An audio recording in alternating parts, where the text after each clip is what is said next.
पर्यावरण एवं विज्ञान पर आधारित वस्तुनिष्ठ प्रश्नों का संग्रह करेंगे जो परीक्षा के दृष्टि से बहुत ही महत्वपूर्ण हैं। आइए प्रश्नों का अध्ययन करते हैं। जब एक ही किस्म के पौधे किसी स्थान पर बड़े पैमाने पर नियमित रूप से उगाए जाते हैं तो उसे क्या कहते हैं? जब एक ही किस्म के पौधे किसी स्थान पर बड़े पैमाने पर नियमित रूप से उगाए जाते हैं तो उसे फसल कहा जाता है। क्वेश्चन नंबर 2 है, राइजोबियम नामक जीवाणु किस फसल के जड़ में पाए जाने वाले ग्रंथियों में उपस्थित होता है? राइजोबियम नामक जीवाणु फलीदार फसल के जड़ में पाए जाने वाले ग्रंथियों में उपस्थित होता है। क्वेश्चन नंबर 3 है, ग्रीष्म ऋतु में लगाई जाने वाली फसल कौन सी है? ग्रीष्म ऋतु में लगाई जाने वाली फसल जायद फसल है। कौन सा जंतुओं द्वारा प्राप्त खाद्य पदार्थ है? जंतुओं द्वारा प्राप्त खाद्य पदार्थ शहद है। इनमें कौन सा रेशेदार फसल है? इसका उत्तर ई होगा। इसमें से एक से अधिक ऐसे फसल हैं जो रेशेदार फसल के श्रेणी में आते हैं। फसल चक्रण से मिट्टी की उर्वरता पर क्या प्रभाव पड़ता है? फसल चक्रण में मिट्टी की उर्वरता बढ़ जाती है।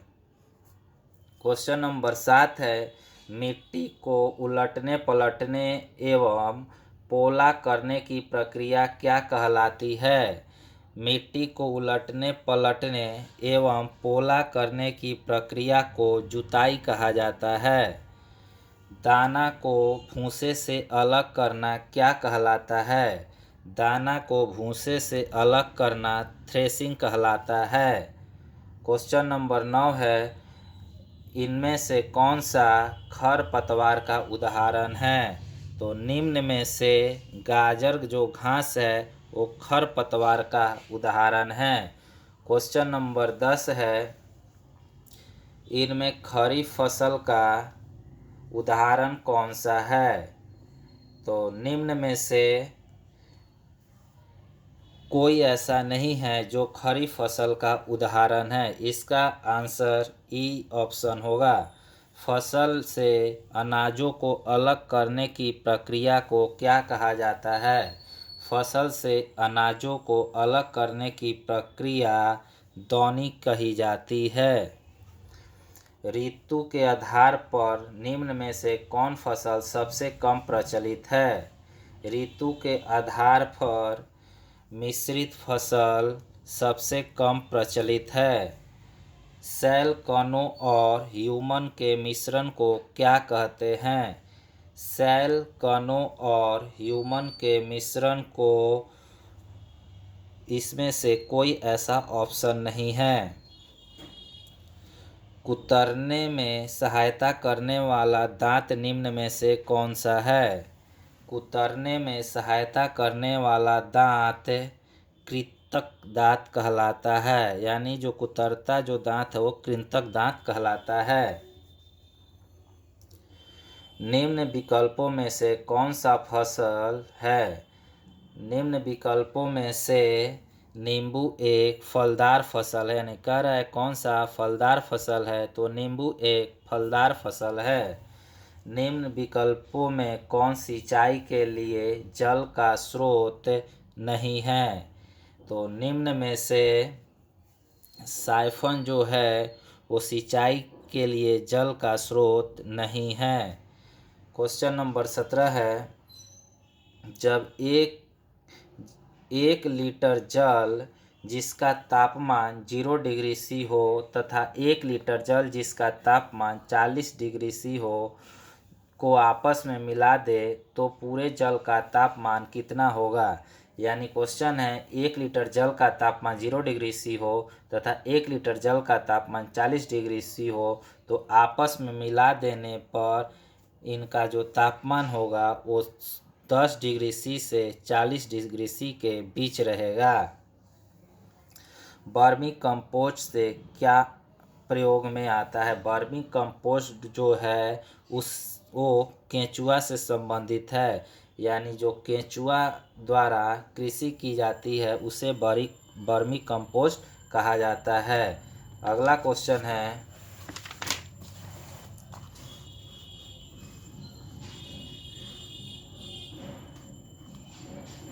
वे पदार्थ जो अपने में से ऊष्मा को आसानी से गुजरने देता है क्या कहलाते हैं?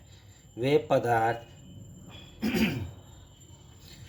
जो अपने में से ऊष्मा को आसानी से गुजरने देता है उसे चालक कहा जाता है। मनुष्य में जीवाणु द्वारा होने वाला एक सामान्य रोग कौन सा है?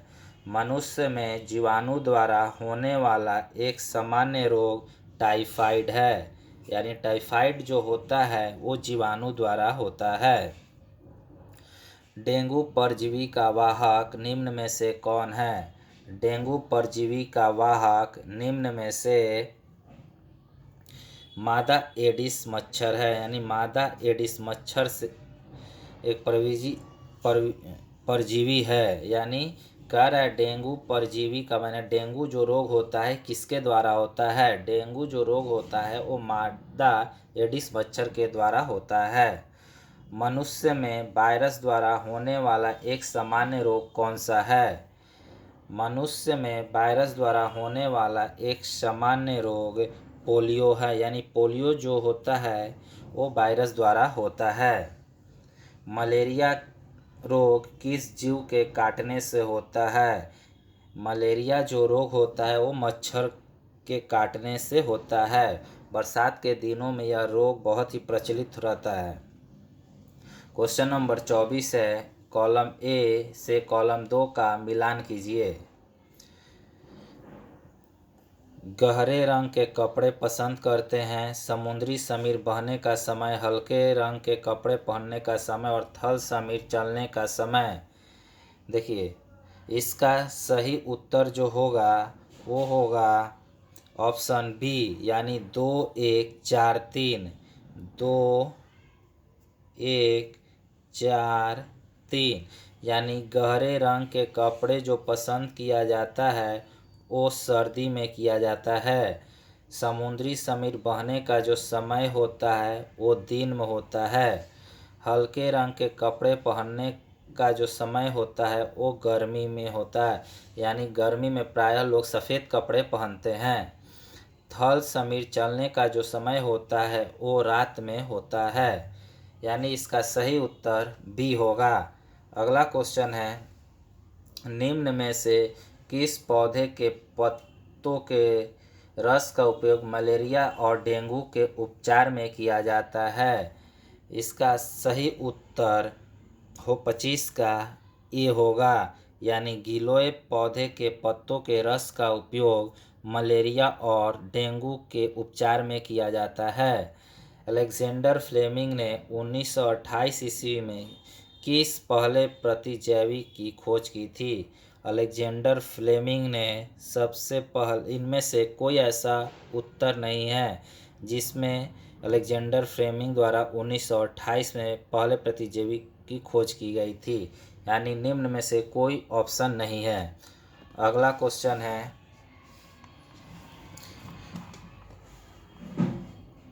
19 नंबर क्वेश्चन है, वे 19 नंबर तो हम लोग कर लिए, तो अगला क्वेश्चन है, निम्न में से कौन प्रतिजैवी के उदाहरण हैं? तो निम्न में से जो प्रतिजैवी का उदाहरण, यानी देखिए प्रतिजैवी एक से अधिक है, यानी पेनिसिलिन भी प्रतिजैविक है, स्ट्रेप्टोमाइसिन भी प्रतिजैविक, यानी निम्न में से एक से अधिक इसका उत्तर होगा। अगला क्वेश्चन है, पैकेट थैलियों में आने वाले दूध को खराब होने से बचाने के लिए क्या किया जाता है? जो हमारे घरों में पैकेट वाला जो दूध आता है उसको ख़राब होने से बचाने के लिए जो प्रयोग किया जाता है वो पाश्चुरीकरण होता है। पाश्चुरीकरण एक ऐसी प्रक्रिया है जो उस ताप पर दूध को गर्म कर दिया जाता है जिससे दूध बहुत ही लंबे समय तक सुरक्षित रहता है। क्वेश्चन नंबर 29 है, सूक्ष्म जीव के उदाहरण निम्न में से कौन से है? सूक्ष्म जीव के उदाहरण निम्न में से एक से अधिक है, यानी विषाणु भी हो जाएंगे, जीवाणु, मैंने निम्न में से एक से अधिक जो है वो सूक्ष्म जीव के उदाहरण हैं। अगला क्वेश्चन है, सूक्ष्म जीव क्या है? सूक्ष्म जीव जो होते हैं वो जिन्हें हम आँखों से नहीं देख सकते, जिन्हें हम नंगी आँखों से नहीं देख सकते, उसे सूक्ष्म जीव कहा जाता है। किस सूक्ष्म जीव में किस सूक्ष्म जीव में सजीव और निर्जीव दोनों के गुण पाए जाते हैं? यानी सजीव और निर्जीव के दोनों गुण पाए जाने वाला जो है वो होता है विषाणु। विषाणु जो होता है उसमें सजीव और निर्जीव दोनों के गुण पाए जाते हैं। सूक्ष्म जीवों को कौन कौन से वर्गों में बांटा गया है? सूक्ष्म जीवों को जो बांटा गया उपर्युक्त में से माने जीवाणु, प्रोटोजोआ में एक से अधिक इसका आंसर होगा। 33 नंबर क्वेश्चन है, निम्न में से कौन सा विटामिन जल में घुलनशील है? जल में घुलनशील विटामिन जो होता है वो होता है निम्न में से कौन सा विटामिन जल में घुलनशील नहीं है? यानी बी और सी जो होता है वो जल में घुलनशील होता है, लेकिन ए जो है वो जल में घुलनशील नहीं है। अगला क्वेश्चन है, सूक्ष्म जीव कितने प्रकार के होते हैं? सूक्ष्म जीव जो होते हैं वो 4 प्रकार के होते हैं। अगला क्वेश्चन है, निम्न में से एक कोशिकीय जीव कौन सा है? अमीबा एक कोशीय जीव है। अगला क्वेश्चन है, कवक क्या है? कवक एक प्रकार के बहुकोशीय होता है और एक सूक्ष्म जीव है। कवक क्या है? इसका सही उत्तर जो होगा ऑप्शन नंबर डी होगा। अगला क्वेश्चन है 37 नंबर क्वेश्चन है कि गाय में खुरपका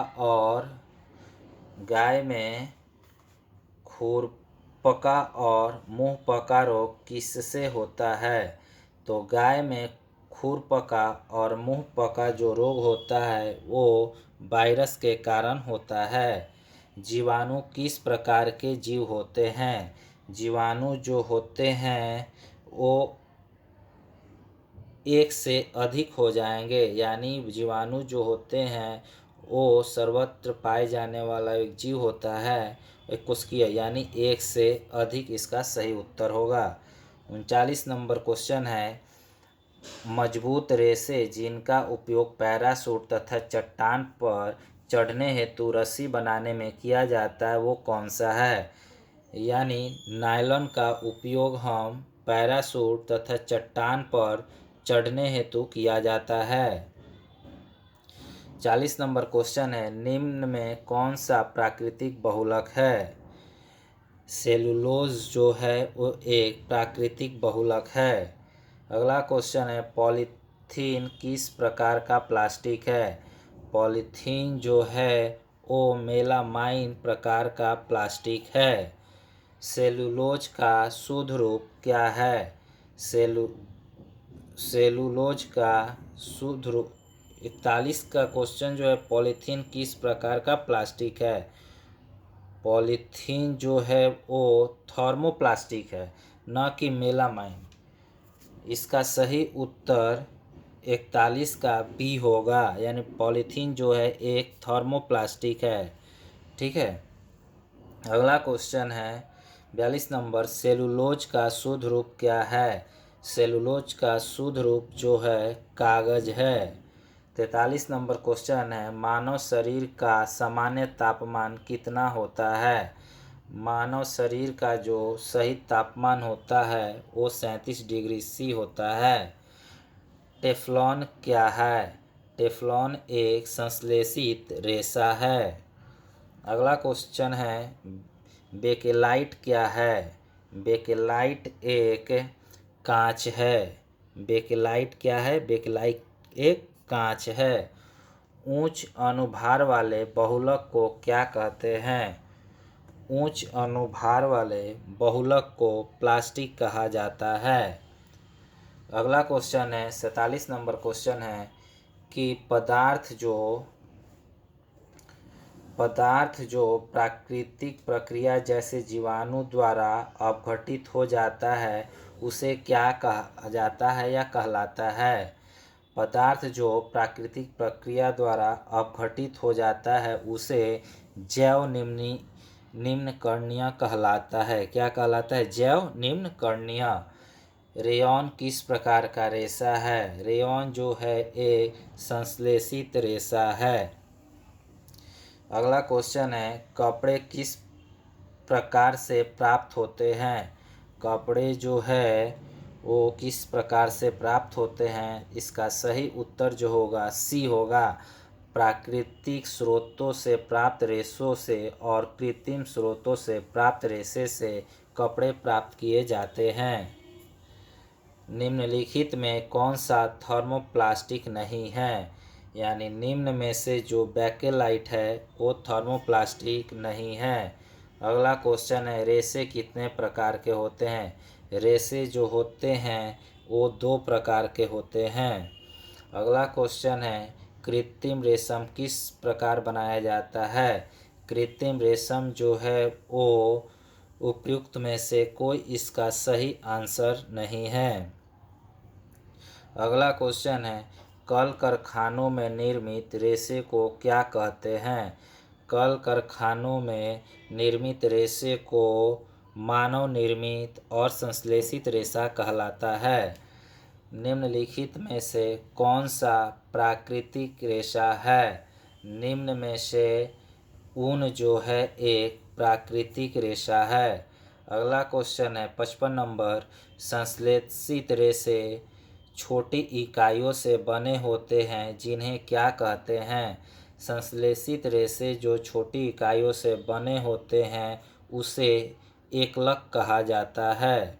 अगला क्वेश्चन है स्पिन रेट यानी स्पिन रेट मशीन निम्न में से अगला क्वेश्चन है स्पिन रेट यानी स्पिन रेट मशीन निम्न में से किस कार्य के लिए प्रयुक्त किया जाता है? स्पिन रेट जो होता है वो निम्न में से धागा बनाने के लिए प्रयोग किया जाता है।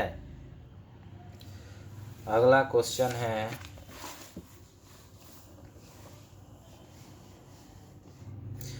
कपास एक बहुलक है यह किससे निर्मित होता है? कपास एक बहुलक है यह जो होता है सेलुलोज से निर्मित होता है।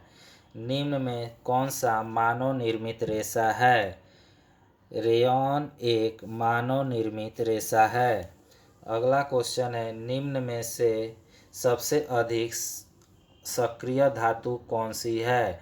निम्न में से सबसे अधिक सक्रिय धातु पोटेशियम है। अगला क्वेश्चन है कि धातुओं का वह गुण जिसके कारण उन्हें पीटकर शीट में परिवर्तित किया जाता है क्या कहलाता है?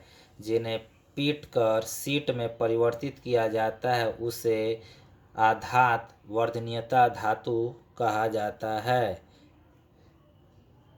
अगला क्वेश्चन है निम्नलिखित में से कौन सा धातु नहीं है? जो ऑप्शन दिए गए हैं पांचों ऑप्शन में से जो सही उत्तर होगा इसका सल्फर होगा। सल्फर जो है वो एक धातु नहीं है। 62 नंबर क्वेश्चन है धातुओं के किस गुण के कारण उनके तार खींचे जा सकते हैं? तो इसका सही उत्तर होगा लचीलापन यानी तन्यता के कारण जो गुण ऐसा होता है जिसके कारण तार खींचे जा सकते हैं। अगला क्वेश्चन है निम्नलिखित में से किस धातु को चाकू से काटा जा सकता है? चाकू द्वारा काटा जा सकने वाला जो धातु है वो जो है वो सोडियम है यानी सोडियम को चाकू द्वारा काटा जा सकता है। अगला क्वेश्चन है सबसे अधिक सक्रिय अधातु कौन सी है? सबसे अधिक सक्रिय अधातु फास्फोरस है। अगला क्वेश्चन है, निम्न में से कौन सा धातु है जो द्रव अवस्था में पाया जाता है? माने ऐसा धातु का नाम बताइए जो द्रव अवस्था में पाया जाता है। सही उत्तर इसका पारा होगा, जो द्रव अवस्था में पाया जाता है। पारा का उपयोग हम लोग बुखार नापने वाले जो इंस्ट्रूमेंट होते हैं उसमें किया जाता है, थर्मामीटर में। अगला क्वेश्चन है, एक उच्च आघातवर्ध धातु जिसका उपयोग खाद्य पदार्थ को पैक करने के लिए किया जाता है। एक उच्च आघातवर्ध धातु जिसका प्रयोग खाद्य पदार्थ को पैक करने के लिए किया जाता है वो है एल्युमिनियम। यानी एल्युमिनियम का प्रयोग खाद्य पदार्थ को पैक करने के लिए किया जाता है। 67 नंबर क्वेश्चन है कि इनमें से कौन ठंडे जल के साथ तेजी से अभिक्रिया करती है? तो निम्न में से सही उत्तर जो होगा सोडियम है। सोडियम जो होता है बहुत तेजी से अभिक्रिया करती है। 68 नंबर क्वेश्चन है, किस धातु में चमक पाई जाती है? यानी ऐसी धातु जिसमें चमक पाई जाती है। सही उत्तर इसका आयोडीन होगा। वह कौन सा अधातु है जो विद्युत का सुचालक है? यानी इसका सही उत्तर जो होगा ग्रेफाइट होगा। यानी इस पेंसिल में जो ये ग्रेफाइट है काला रंग का, वो विद्युत का सुचालक है। यानी इस तरफ भी पेंसिल को यदि हम छील दें, उस तरफ यदि उसको इलेक्ट्रिक बोर्ड के लगाएं तो हमें करंट का अनुभव यानी झटका लगे। यानी विद्युत का ये सुचालक है अधातु रहते हुए भी। 70 नंबर क्वेश्चन है, कॉपर का बर्तन की सतह पर जमा हुआ हरा पदार्थ क्या होता है? कॉपर की सतह पर जमा हुआ हरा पदार्थ जो होता है कॉपर हाइड्रोक्साइड और कॉपर कार्बोनेट होता है। कॉपर हाइड्रोक्साइड और कॉपर कार्बोनेट होता है। अगला क्वेश्चन है, निम्नलिखित में से किसको पीटकर पतली चादरों में परिवर्तित किया जा सकता है? सही उत्तर जिंक होगा। जिंक को पीटकर पतली चादरों में परिवर्तित किया जा सकता है। धातुओं के ऑक्साइड की प्रकृति क्या होती है? धातुओं के ऑक्साइड की जो प्रकृति होती है वो क्षारीय होती है। अगला क्वेश्चन है कि धातुओं के अगला क्वेश्चन है 73 नंबर, फास्फोरस को कहाँ रखा जाता है? फास्फोरस को जो है उसे हम जल में रखते हैं। बाहर रखने पर आग लगने की संभावना होती है। अगला क्वेश्चन है ऊष्मा के स्रोत और गर्म वस्तु के बीच बिना किसी संपर्क के ऊष्मा के स्थानांतरण की प्रक्रिया क्या कहलाती है? ऊष्मा के स्रोत और गर्म वस्तुओं के बीच बिना किसी संपर्क के ऊष्मा के स्थानांतरण की प्रक्रिया जो होती है वो कहलाती है विकिरण। क्या कहलाती है? विकिरण। काला सोना किसे कहा जाता है? काला सोना जो है वो पेट्रोलियम को कहा जाता है।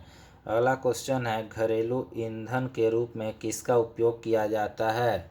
घरेलू ईंधन के रूप में हम एलपीजी का प्रयोग करते हैं। यानी जो हमारे घरों में गैस आता है वो एलपीजी होता है। 77 नंबर क्वेश्चन है कि जीवाश्म ईंधन के चलने से कौन सा प्रदूषण होता है? जीवाश्म ईंधन के चलने से वायु प्रदूषण होता है। वाहनों के लिए सबसे कम प्रदूषक ईंधन कौन सा है? वाहनों के लिए सबसे कम प्रदूषित ईंधन जो होता है वो सीएनजी है। इसीलिए सरकार सीएनजी वाहनों का बहुत ही ज़्यादा मात्रा में प्रचलन कर रही है। अगला क्वेश्चन है, कोयला को बदलने में कितना समय लगता है? यानी कोयला को बनने में, बदलने में, कोयला को बनने में कितना समय लगता है? कोयला को बनने में लगभग लाखों वर्ष लग जाते हैं। अगला क्वेश्चन है, एक गहरे रंग का अप्रिय गंध वाला पदार्थ निम्न में से कौन सा है? एक गहरे रंग का अप्रिय गंध वाला जो पदार्थ है वो पेट्रोलियम है। 81 नंबर क्वेश्चन है कि निम्न में से कौन सा पदार्थ जीवाश्म ईंधन है? इसका सही उत्तर एक से कौन सा पदार्थ जीवाश्म ईंधन है? इसका सही उत्तर ई होगा। अगला क्वेश्चन 82 नंबर जो है, इनमें से कौन सा संसाधन क्षय होने वाला नहीं है? यानी क्षय होता यानी नष्ट होने वाला नहीं है। सही उत्तर इसका भी ई होगा। अगला 83 नंबर क्वेश्चन है कि प्राकृतिक गैस में मुख्यतः कौन सी गैस होती है? प्राकृतिक गैस में मुख्यतः कौन सी गैस होती है? प्राकृतिक गैस में मुख्यतः मीथेन होता है। अगला क्वेश्चन है, पेट्रोलियम का कौन सा उत्पाद सड़क निर्माण हेतु उपयोग किया जाता है? पेट्रोलियम का कौन सा उत्पाद सड़क निर्माण हेतु उपयोग किया जाता है? सही उत्तर सी होगा। बिटुमेन जो है वो पेट्रोलियम का एक उत्पाद जो है जो सड़क निर्माण हेतु उपयोग किया जाता है। अगला क्वेश्चन है, वे पदार्थ जो जल कर ऊर्जा प्रदान करते हैं उसे क्या कहते हैं? वे पदार्थ जो जल कर ऊर्जा प्रदान करते हैं उसे हम क्या कहते हैं? उसे हम ईंधन कहते हैं। अगला क्वेश्चन है 86 नंबर, निम्न में से कौन प्राकृतिक संसाधन नहीं है? सही उत्तर इसका ए होगा। प्लास्टिक जो है वो एक प्राकृतिक संसाधन नहीं है। 87 नंबर क्वेश्चन जो है जीवाश्म ईंधन किसे कहते हैं? जीवाश्म ईंधन किसे कहते हैं? सही उत्तर ए होगा। जो सजीव प्राणियों के मृत अवशेषों से बनता हो उसे जीवाश्म ईंधन कहा जाता है। अगला क्वेश्चन है, लाल तप्त कोक पर जलवाष्प प्रवाहित करने से कार्बन मोनोऑक्साइड एवं हाइड्रोक्साइड गैस का मिश्रण प्राप्त होता है, उसे क्या कहा जाता है? इसका सही जो उत्तर होगा वो होगा बी नंबर, जल गैस। यानी लाल तप्त कोक पर जलवाष्प प्रवाहित करने से कार्बन मोनोऑक्साइड एवं हाइड्रोजन गैस का मिश्रण प्राप्त होता है, उसे जल गैस कहा जाता है। अगला क्वेश्चन है कि समाप्त होने वाला निम्न में से कौन सा प्राकृतिक संसाधन है? इसका सही उत्तर जो होगा एक से अधिक हो जाएगा, क्योंकि वन और वन्य जीवन खनिज जो है ये यानी वन खनिज जो है वो प्राकृतिक ऐसे संसाधन है जो एक समय में समाप्त हो जाएगा। यानी इसका सही उत्तर डी होगा। अगला क्वेश्चन है 90 नंबर, तेल में लगी आग को किस अग्निशामक द्वारा बुझाया जाता है? तेल में लगी आग को हम CO2 गैस द्वारा बुझाया जाता है। 91 नंबर क्वेश्चन है, निम्न में दहन के लिए क्या आवश्यक है? इसका सही उत्तर होगा हवा। जब तक हवा नहीं रहेगा तब तक आग नहीं पकड़ेगी, यानी दहन के लिए हवा अति आवश्यक है। चलिए अगला क्वेश्चन है, किस पदार्थ के दहन का पोषण पदार्थ है किस पदार्थ के दहन का पोषक पदार्थ है? सही उत्तर जो होगा सी होगा, ऑक्सीजन। यानी दहन का पोषक जो पदार्थ होता है ऑक्सीजन होता है। जब तक ऑक्सीजन नहीं मिलेगा आग नहीं पकड़ेगा। अगला क्वेश्चन है, विद्युत उपकरणों में लगी आग को बुझाने के लिए सबसे अच्छा अग्निशामक कौन सा है? विद्युत उपकरणों में लगी आग को बुझाने के लिए सबसे अच्छा जो स्रोत होता है वो होता है कार्बन डाइऑक्साइड। अगला क्वेश्चन है, निम्नलिखित में से कौन सा दहनशील पदार्थ है? तो निम्न में से जो है ऐसा कोई नहीं है जो दहनशील पदार्थ है। इसका सही उत्तर ई होगा। 95 नंबर क्वेश्चन है, निम्न में कौन स्वतः दहन का उदाहरण है? इसका सही उत्तर ये होगा, श्वेत फास्फोरस जो होता है हवा में रखने पर स्वयं आग पकड़ लेता है, यानी यह स्वतः दहन करता है। चलिए अगला क्वेश्चन हम पढ़ेंगे 96 नंबर से। निम्नलिखित में से कौन सा अदहनशील पदार्थ है? तो निम्न में से कोई ऐसा नहीं है जो अदहनशील, यानी सब में आग पकड़ लेता है, ये कह रहा अदहनशील। अगला 97 नंबर क्वेश्चन है, लकड़ी का जलना किस प्रकार के दहन का उदाहरण है? लकड़ी का जलना एक मंद दहन का उदाहरण है। दहन की क्रिया में के लिए निम्न कौन सा शर्त आवश्यक है? 98 का सही उत्तर जो होगा वो पदार्थ के ज्वलन ताप की प्राप्ति द्वारा हम दहन के क्रिया कह रहे क्वेश्चन दहन के क्रिया के लिए कौन सा शर्त आवश्यक है, यानी सही अर्थ जो होगा वो पदार्थ के ज्वलन ताप की प्राप्ति होगी। 99 नंबर क्वेश्चन है, वह ताप जिस पर कोई पदार्थ जलना शुरू करता है क्या कहलाता है? तो इसका सही उत्तर जो होगा ये होगा ज्वलन ताप, यानी ज्वलन ताप वह ताप है जिस पर कोई पदार्थ जलना शुरू करता है। 100 नंबर क्वेश्चन है, ईंधन के ऊष्मीय मान का मात्रक क्या है या कौन है? तो ईंधन के ऊष्मीय मान का जो मात्रक होगा वो होगा kJ/m।